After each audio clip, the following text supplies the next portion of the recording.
And welcome back to a fresh episode of the Business Growth Show. Looking forward to being joined by Allan Langer today. Allan is a speaker, sales trainer, and a published author who's been in sales for over 27 years. His book, The 7 Secrets to Selling More by Selling Less, is an Amazon bestseller and talks about how to shed the sleazy skin all salespeople are perceived to have and become the salesperson everyone wants to talk about and refer business to. Allan, a very warm welcome to the show, Squire. How are you doing? I'm good, Sam. How are you? Thanks for having me. No worries, dude. Yeah, doing good on this side. And looking forward to today's conversation, Allan. We're going to be mixing it up and talking about why we need to stop selling and start helping people. And we'll also Absolutely. have good stuff, and we'll have a bit of a chat about how we can utilize content to help us with this. As I know you're very big on content. You've obviously got your own podcast as well. So we'll get into that. But first of all, Allan, why do we need to shift our mindset from focusing on the sale to actually focusing on helping our potential customer or our existing customers? Well, if you think about it in your own experience, does anybody like talking to a salesperson? When I wrote my book, I did a survey. I asked 236 people over a 2-week period in a coffee shop. I sat and wrote my book in a coffee shop, and everybody that walked in, I asked them this one question. I said, do you like meeting with or talking with a salesperson? And all 236 said no. It wasn't even like, maybe. They were all emphatic no's. And when you think about why that is, it's because salespeople usually, for the most part, and that's the perception, is they just care about the sale. They just care about selling you something. They don't care about you. And that's the mindset that's trained. So when you are actually approaching or approaching when we used to be able to approach face-to-face, and now with Zoom calls, if all you're thinking about is how you're going to sell the customer, you will always be a mediocre sales rep, because the customer wants you to help them, not to sell them. So if you, prior to the sales call or the meeting, if you change your mindset to say, I'm here to help this customer, whether they buy or not, I don't care if they buy or not, but if what I can offer can help them, then you will actually start selling more, because the natural byproduct of the conversation becomes the sale, because you're leading with helping, not with selling. And that's the mindset is number one. If your mindset stays with, I got to hit my numbers, I got to hit my quota, you'll just always be average. Yeah, that almost answers my question, really, Allan, because I know if I look back to my younger days where I first got into sales, perhaps almost 10 years ago, when I first got into the digital sales game anyway, when a lead would come in, or if I generated my own leads, either over the phone or through our website, I'd always be thinking, just like you said then, I want to bring the sale in, not necessarily putting the customer's needs first, and just thinking, whatever happens, I want to get this quote shipped, I want to try and close them over the phone, or I want to send the proposal and I want to get the business in. And like you say, obviously that's something that sometimes might work, but it's certainly not going to please everyone you speak to, and in some cases might even piss them off. So exactly. What are some ways that we can actually shift our mindset, instead of, even if, especially when it's at the end of the quarter or the end of the month, when we've probably got a big target over our head, either for our business or for a rep, then we've got that target we need to match. What are some ways that we can kind of shift our mindset and make sure, even if we have got this high pressure, we're still putting the customer's needs ahead? Yeah, I mean, it does become tough when you actually have a numbers based, like all sales are based on numbers. Let's be real. They're going to look at numbers at the end of the day. But if all the company cares about are your numbers and not about how the customers feel, it's going to be a company that you're just always prospecting rather than using your existing customers for referrals. And if you start the month the right way, you should end the month not worrying about your quotas, because all of that entire attitude of helping will let you hit your numbers very, very easily. And then as you do that and you become the sales rep that people want to talk to and refer, because think about it, when you meet a salesperson, happens to everyone in their lives. You meet a salesperson that actually doesn't fit the perception of selling first or it's in it for me. You actually meet a salesperson that you like and seems to be very interested in helping you. You are thrilled, and you refer that person to everyone you know. Oh, you need a new car. Go to Peter at this. at this car lot because he was awesome. He didn't try to sell me something I didn't need. So it may take a little while to get to that point, but then you're just going to start being head and shoulders above everyone else because, again, you're putting the customer's needs first. You're asking about the problem that you can solve rather than just pushing your product. And the numbers will take care of themselves. It may not happen overnight, but if you can be consistent with that, don't get hung up in the numbers. Don't say, oh my God, I have to make this sale to meet my quota. You're just going to have commission breath, and customers are going to see that, and you're not going to sell it. You're just probably not going to sell it. Got it. So in this show, Allan, we talk a lot about asking great questions to our customers throughout the discovery stage and ongoing throughout the sales process, and even once if they do become a customer. So is that what this is about, Allan, or is there a bit more to it to ensure that we really are a helpful resource to our prospects or our existing customers, and they don't just view us as another pesky salesman who wants to take their cash? Yeah, I mean, the questions are critical, but the questions have to be genuine. They can't be like I walked into this company once for some sales training, and they showed me their process. And one of the processes they had was they had a clipboard that the reps would walk. This was in-home selling. They'd walk into a house with a clipboard with a questionnaire on it, and that's how they would start the presentation. And I was like, if you're making your customers feel like they're in a doctor's office, what are you doing? That's not genuine. So it's sometimes it's so simple, but just reps don't even think about it, or they're never trained. I would always start a presentation by saying, listen, I'm not here to give you a sales presentation. Tell me why I'm here. Tell me about your problems. And then I would just shut up.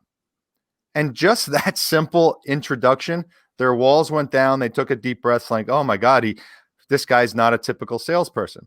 And that's different from saying, I hear some sales reps saying, oh, I'm not here to sell you anything. No, that's a lie. You are there to sell something. And if you say I'm not here to sell you anything, customers know you're lying. But if you say to them, I'm not here to give you a sales presentation, or I'm not here to talk about stuff you don't want to hear, that's a relief to the customer. And then the walls start coming down. And then you can start asking questions about their problems. It's never about you. It's never about your company. It's never about the product until it is. They'll tell you when they want to hear about the product. If you lead with your product, they're going to tune you out. Got it. So it sounds like a lot of this is to do with listening in, understanding your customers' needs, their problems, like you mentioned, Allan. Mm-hmm. And how do we ensure we're not over-helping? So how do we ensure that we're not becoming almost a free consultant to someone that's just helping our prospects so much? We're giving them all the information, all the details they need, that they don't actually need our services anymore because we've answered so many of their questions. We've been such a helpful resource. They don't actually need to pay our invoice or go ahead with our quote or our pitch or our presentation because we've already given them all the info they need to get it done themselves. It's actually a common misconception that that's a problem. You will never, ever be too much of a help. A lot of people, like when we start talking about content, people are afraid to put content out on LinkedIn or on social media because like their concept is, oh my God, I'm giving away all my secrets, but You're actually not, because what you're doing instead is positioning yourself as the expert, as the authority, and giving them great content. And then when they need your help, they will call you. They're not going to be able to do what you do. They think they do. I give 2 or 3 sales tips a week on LinkedIn. It doesn't mean, and I hope they're very helpful. But if someone actually says, you know what, I really want some in-depth training, I'm hoping they call me because of the content that I gave them. It's like the great analogy I heard is if you're trying to build a house and you call your friend who's a house builder once a day and you say, how do I put the header up here? Or how do I put the electric in? And he just tells you. And then after 2 weeks, you're like, holy crap, I just can't build this house myself. Who are you going to call to help you build the house? The guy who gave you all the information. So there's really no such thing as too much content. There's no such thing as too much helping. The more you help, the more rewards you will reap coming back to you. Again, it may take a little time, but trust me, give away as much as you can because it will always come back.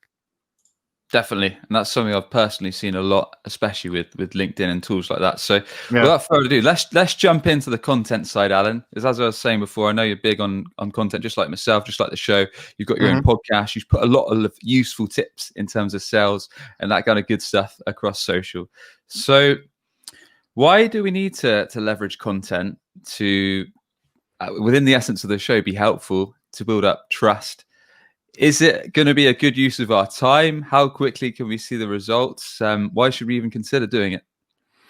Well, in today's world, people are going to want it. They're going to want to trust someone, and they're not just going to call anyone. So when you start putting out content in a consistent basis, and when I say content, the content is never about you. It's always about helping or giving some sort of value. And when you start doing that, your potential customers will start seeing you as a resource, as an expert, as an authority in your field. And when they need you, or when they run into someone who may need you, they will call you because you're top of mind. You know, if you need, let's say you needed a sales trainer and you saw me consistently on LinkedIn, you think you're going to start searching for different sales trainers. You're going to probably go to the one that you say, I kind of like this guy's stuff. I trust him. I'm just going to call him and have a conversation. It's the same with let's say you needed a real estate, someone to help you buy a house, and you're on LinkedIn or Facebook every day, and you see the one real estate person that's giving you really valuable content about mortgages, about education in a town, about, how to search for a house, as opposed to just going online and searching real estate agents. You're going to contact the person that you've seen every day who's offered you the valuable content. So it's critical that you do that and do it in a consistent basis. Don't do it once every 3 weeks. Give yourself a schedule. Say, okay, on Mondays and Thursdays, I'm posting something, whether it's a video, whether it's writing, anything you can to give value. And again, then at the very end of it, you can say, contact me for more information, or just leave it. Just say, hope this helps, because they will contact you when they need you. Now, it is a long play. It's not something that's going to happen overnight. I'll use myself as a personal example. When COVID happened in March, the majority of my clients came from speaking engagements. I would do a speaking engagements and walk out with 2 or 3 potential clients to do training. Well, overnight, I lost 8 speaking engagements that I had scheduled, which means my pipeline of clients disappeared. And I had 100 followers on LinkedIn in March. So after I crawled into a ball for 24 hours and felt sorry for myself, I figured up, I'm like, I got to figure out how to do this. So I said, I got to dive into LinkedIn. And as of, this week, I have over 7,000 followers. And it's simply because of consistency. That's what it is. Posting all the time. Yep. So on that note, if we've got people tuning in, people listening that are thinking, like the sound of this content idea, like the sound of building trust, like the sound of being helpful, and also generating inbound opportunities that could lead to sales. Right. How do we, what are some ways that you've thought about putting together content? So do we just jump in and start putting together videos, or how do we ensure that the stuff we're putting out, whether it's text posts, whether it's images, whether it's videos, whatever form of media we are displaying on social, LinkedIn, or wherever our ideal customers hang out, how do we ensure it's going to be helpful? And most importantly, our ideal customers are going to enjoy that content, and it's going to be a resourceful, useful piece of content for them? Well, there's a couple of answers to that. First of all, you should mix up your content. It shouldn't be just one thing. It shouldn't be just text. It shouldn't just be video. I used to do almost exclusively video, and I started mixing in some text only content. And then I started doing some carousels, or maybe some quote images, things like that. If you mix it up a little bit, you stay fresh. As far as whether the content is going to be useful, don't get hung up on that too much. Don't think you have to say, okay, I have to post something every 3 times a week about building a house. Sometimes just post something that resonates with you. If it resonates with you, it may resonate with your audience. Like, for example, one of my best posts had nothing to do with sales. It had to do with customer service. I went into a Starbucks, where I have a story about a Starbucks manager being so unbelievably nice to me. I was so blown away by it. I did a post on it when I got home. Literally just recorded it and did a post, and it got over 5,000 views and had nothing to do with sales. It Yeah. had something to do with my personality. Don't forget to leave don't leave your personality at the curb. Show your personality. Another great post I did was I built a desk that I'm sitting at right now. I built a desk with my 12-year-old daughter, and I did a time lapse photography on it. It was a 2-minute video, thousands of likes. It was just because it was me building a desk with my daughter. No words, just music in the background.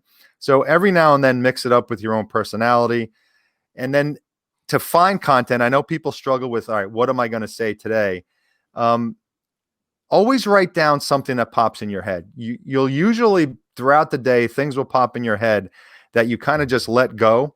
But once you start concentrating on what's coming in there, like I should write about this, or you see something that's interesting, write it down, and that could become a piece of content.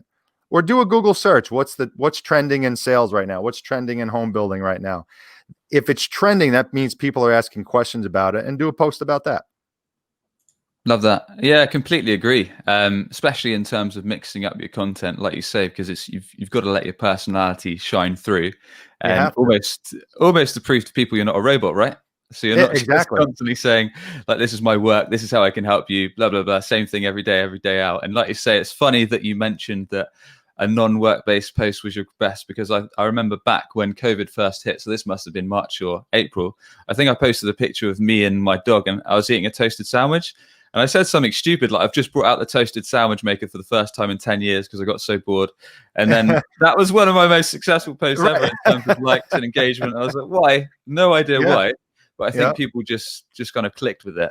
So it's They funny. So like that stuff. Yeah. exactly, just to kind of prove you're human, prove you've got a sense of humor, whatever it Mhm. may be. So Yeah. throwing those in the works every now and then is just brightens people's day up, I guess, gives them a little bit of a chuckle. And And here's an interesting thing about that. It also depends on the social media platform. Like I think on LinkedIn, it's so focused on business. So there's so many posts about people talking about themselves or talking about their company or giving valuable content. When you do something from a personal standpoint, it stands out a little more. But yeah. then look at TikTok. I'll give you a great example of TikTok. TikTok Mm. is really not about business. It's about entertainment. But there are a lot of business people on TikTok, but the ones who do it right are kind of doing more entertaining. But I started a TikTok account, and I actually posted a LinkedIn video on TikTok to see how it would do. So it was completely business, and Okay. that went viral. Oh My wow. regular ones, I get 500 views. This Mm. one, you ready for this? I have over 200,000 views on this one post because it was a LinkedIn post, and it was really it just looked different. So it just depends on be cognizant of your social media platform as well. Yeah, I mean, I don't want to go into TikTok too much, but I've never used it myself. Did that actually generate you any business, Alan? Do you know? I mean, I know No. TikTok can get no, so but good for branding, I guess. Good for branding. I don't know if I'm going to consistently do it because I think you should just be on as many as you can.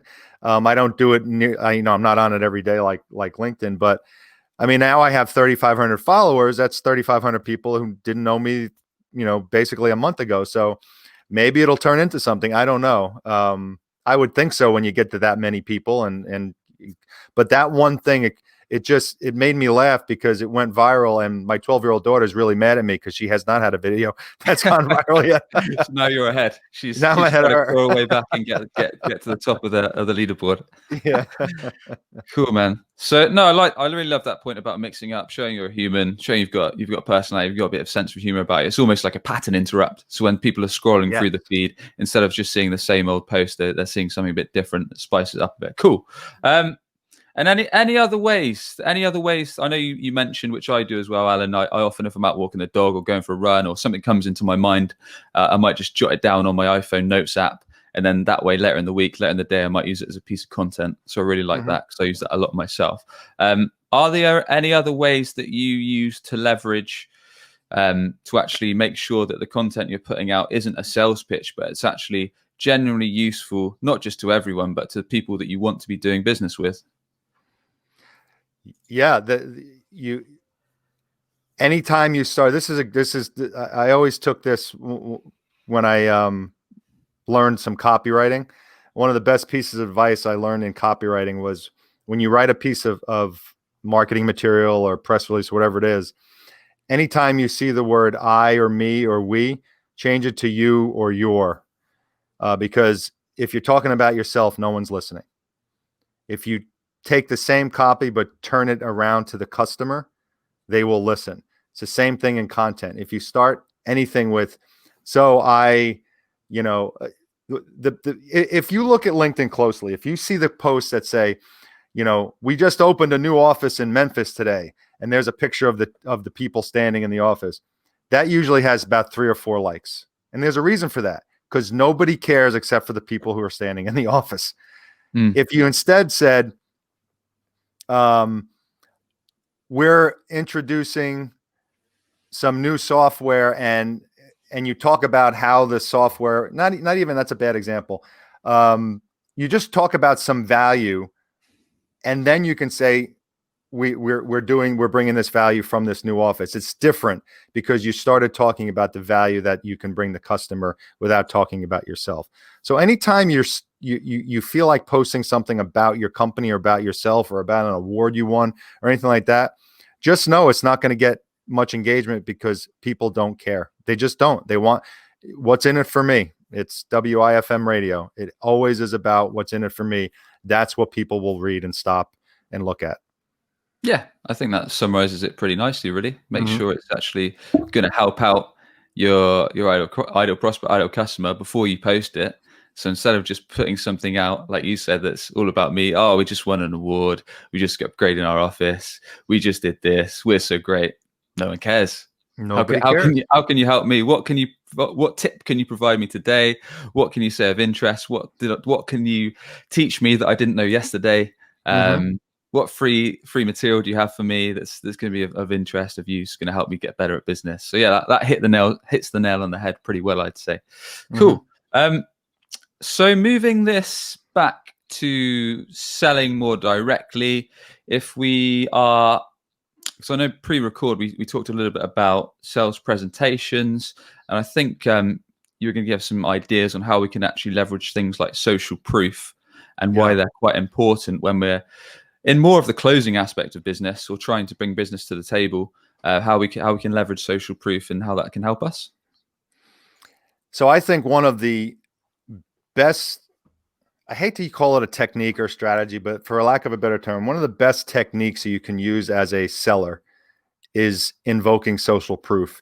And in my experience, it's one of the things that's forgotten about the most as well. And social proof is a very, very simple concept because it's based on human behavior. It's inherent in every human being's brain that you want to be part of a tribe. You want to feel comfortable doing something that other people have done. And what that means is there's so many examples, but a great example is if you're in a restaurant, how many times have you been with someone where they couldn't make their decision on what to eat, and they asked the waiter or the waitress, what's the most famous dish or what's the most popular dish on the menu? And they'll say, oh, the beef stroganoff. I'll have that. They did that because they don't want to pick something. They're not comfortable picking something by themselves. They want to know what other people have chosen. One of the great examples I use is I did some training with this gentleman who sold suits in one of those large men's warehouse places that had 1,000 suits in it. And part of the training was, let's invoke some social proof. And he's like, how the heck do I do that selling suits? I said, well, one of the ways is you can use it from appearance or stature. So let's say a short, stocky guy walks in and wants a suit, or maybe a tall, thin guy walks in and wants a suit. You simply say, hey, Mr. Smith, you see these 4 suits right over here? Most of the tall men who are thin, who look like you, buy one of these 4 suits. So now the customer, the confusion of having 1,000 suits in the place is gone, because now that's eliminated. And all he's thinking about are these 4 suits. And he's going to feel much more comfortable purchasing one of those suits because other people who look like him bought one of those suits. So that's social proof. So any way you can use social proof in your selling, whether it's appearance, whether it's profession, proximity, 6 other people in this town bought this software. 10 other car dealerships use this type of calendar function. Anything you can do that's going to put them in the tribe of the people that of the product or service you're selling will make them much more comfortable in moving forward with you. Got it. So it sounds like leveraging intel that you've already got from Yeah. your previous customers. So perhaps you're talking about a solution, or the restaurant example is actually really good. I mean, I'm terribly indecisive. So anytime my fiance asks me what we're going to have for dinner, I'm just like, for some reason, I just come to an absolute You standstill. freeze up, right? I don't know what I want for dinner. Even though I've got my meals I like, pizza, steak, whatever it is, Yeah. just totally free. Same in the restaurant, terrible. So yeah, if I did ask the waiter, just like you said there, the people tend to go for these two dishes. They're really, really popular. I'd probably pick one, just because I'm terrible like that. Not that I'm saying everyone's on that mindset, but for me and specifically, it would work a treat.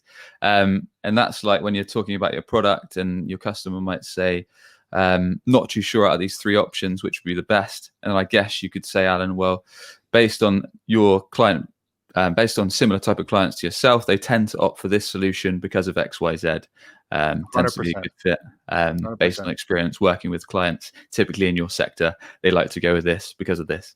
So yeah, that makes perfect sense. And I guess even you can leverage that back into your content that you're putting out in terms of social. So you could use some of these examples, perhaps, of people that you've worked with or situations that you've had, and leverage that in your content, right?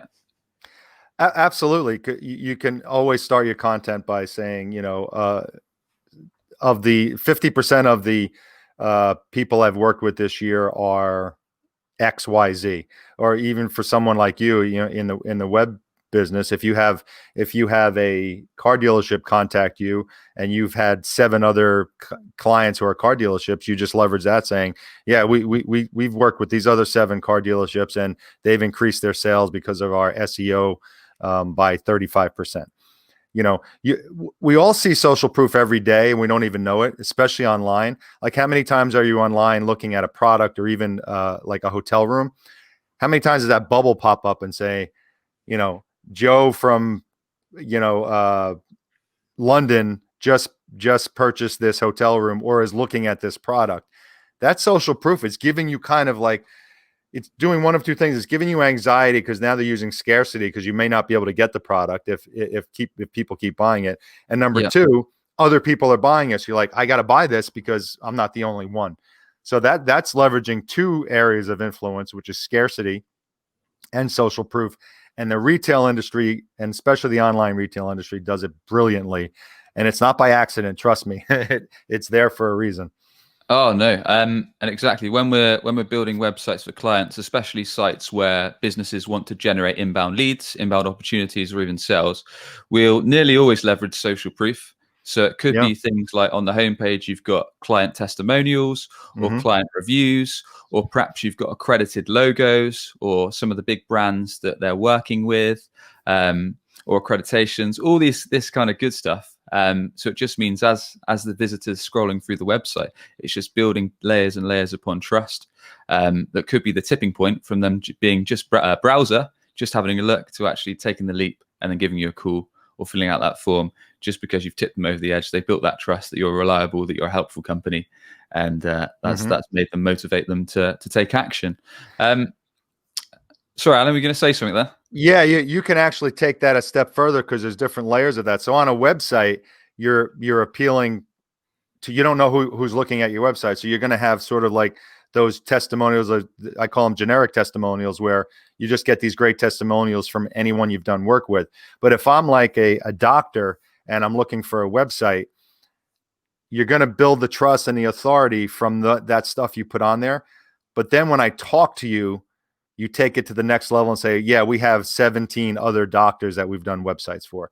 So now I'm really feeling good, because I found out you're a good company because you've worked with all these different people. You've got some great testimonials, but now I want to hear testimonials from doctors. I want to hear, I want to see the websites that you've done for people in my profession. So that's a second level.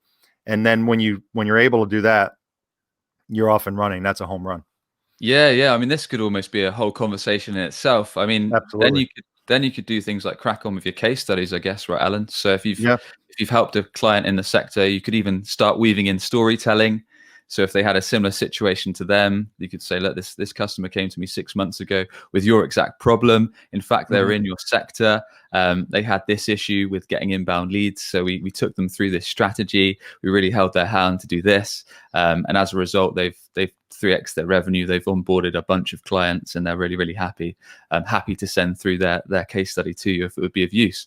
So there's so many different ways that I didn't even think about, really, that social proof can be leveraged for your content, for your website, for your conversations over the phone or on Zoom or even face to face. So they can really. I use it. It's almost second nature for me. When I'm talking to someone, I'll always say, even if it's an individual coaching client, just the simple sentence of, the person I was coaching last week did this technique and it really worked for them.